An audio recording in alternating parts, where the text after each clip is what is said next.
বিদ্যুৎ লাইনের শর্ট লেগে মৃত্যু হলো এক ব্যক্তির, শোকের ছায়া এলাকায়। বিদ্যুতের লাইনের শর্ট লেগে মৃত্যু হলো এক ব্যক্তির। ঘটনাটি ঘটেছে উত্তর দিনাজপুর জেলার করণদিঘি থানা এলাকায়। স্থানীয় সূত্রে জানা গেছে, করণদিঘি থানার লাহুতরা গ্রামের বাসিন্দা অশোক ঘোষ, বয়স 28, শুক্রবার জমিতে জল দিতে যান। অভিযোগ, শ্যালো মোটর ঘরে গিয়ে তিনি বিদ্যুৎপৃষ্ট হন। সঙ্গে থাকা একজন তাকে বাঁচাতে যায়, তারও বিদ্যুতের শর্ট লাগে। গুরুতর আহত অবস্থায় অশোক ঘোষকে উদ্ধার করে করণদিঘি গ্রামীণ হাসপাতালে আনা হয়।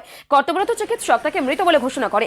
স্থানীয় সূত্রে জানা গেছে, মৃত অশোক ঘোষের একটি 3 মাসের ও অপর একটি 3 বছরের সন্তান রয়েছে।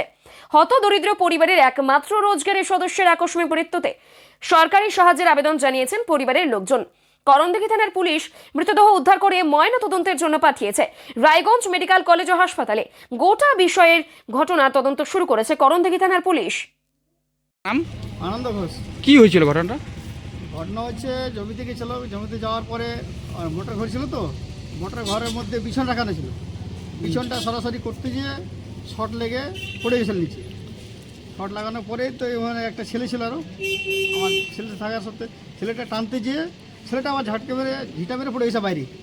আবার হাল্লাচিল্লা করে ছেলেটা ডাকলো সবাইকে। ডাকার পরে পাড়াপতি এসে গেটটা খুলতে যায়, সবাইকে শর্ট মারছে। শর্ট মারার পরে আবার এই ট্রান্সমিটার থেকে হাতা ফেলে তারপর ছেলেটাকে বের করলো। আচ্ছা, কি নাম তার? অশোক ঘোষ। কে হয় আপনার? আমার ভাই। কিরকম বয়স? বয়স 28 বছর। বিয়ে করেছে? বিয়ে করেছে। কি মনে হচ্ছে এটা, যে এইভাবে তার কি ফেলানো ছিল ওখানে? না, সেরকম তো কিছু নাই। তো এইভাবে মানে ঘরের মধ্যে কি ইলেকট্রিক শর্ট হয়ে গেছিল? হ্যাঁ, ঘরের মধ্যে তারপরে পড়ে যায় উল্টে। পড়ে গেছে। এখন কি চাচ্ছেন?